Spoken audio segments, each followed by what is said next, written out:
Germany's massive Israeli arms deal, nuclear submarine at the center. Germany has just approved an unprecedented surge in arms exports to Israel, with nearly €800 million in licenses granted in the first 5 months of this year alone. That's more than the previous 20 months combined. This dramatic increase is raising serious questions, especially considering Germany's stated concerns about the devastating conflict in Gaza. At the heart of this controversial deal is a single, unnamed major maritime project accounting for over 60% of the total value. Experts strongly believe this project is the INS Drakon, a nuclear-capable Dolphin II-class submarine built by the German manufacturer TKMS. This formidable submarine, valued at €480 million, undertook its maiden voyage last year and was recently handed over to the Israeli Navy. Its significance lies in its potential to feature a vertical launching system, or VLS. If equipped, this system could enable it to launch nuclear-tipped cruise or ballistic missiles, making Israel only the second navy after South Korea known to field such a capability on a modern, conventionally powered submarine.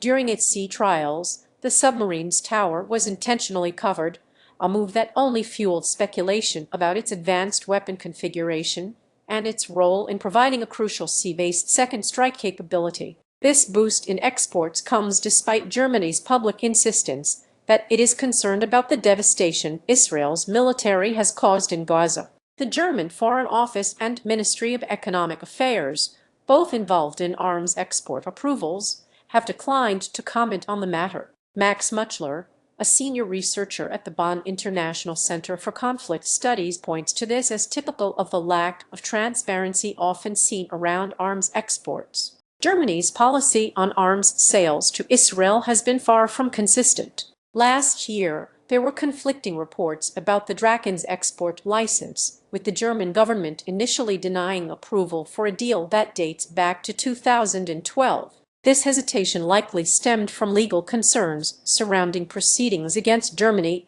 at the International Court of Justice and shifting public opinion at home, which has largely turned against such exports. In fact, Germany is helping finance a significant portion of the Drakon's cost, covering about 30%. So what's behind this apparent reversal? Germany is one of the world's largest arms exporters, and its defense industry is currently booming.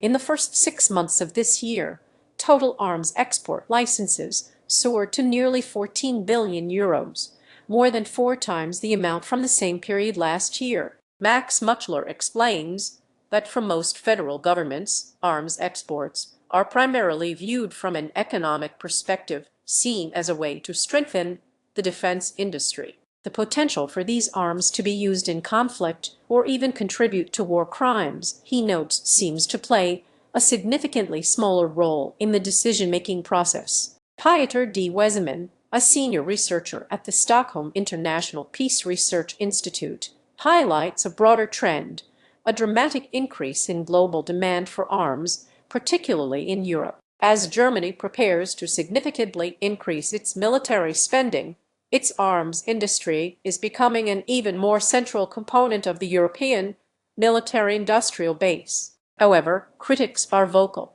Ruth Rode from Shadow World Investigations states that Israel has already used German ships to blockade and fire at Gaza, and is now using submarines to potentially station nuclear weapons. She argues that at a time when Israel is waging brutal wars and allegedly committing genocide in Gaza, this submarine export gives Israel another tool in its arsenal of mass destruction. This controversial surge in German arms to Israel, particularly centered around a nuclear-capable submarine, underscores the complex interplay of economic interests, geopolitical alliances, and profound ethical questions in Germany's foreign policy.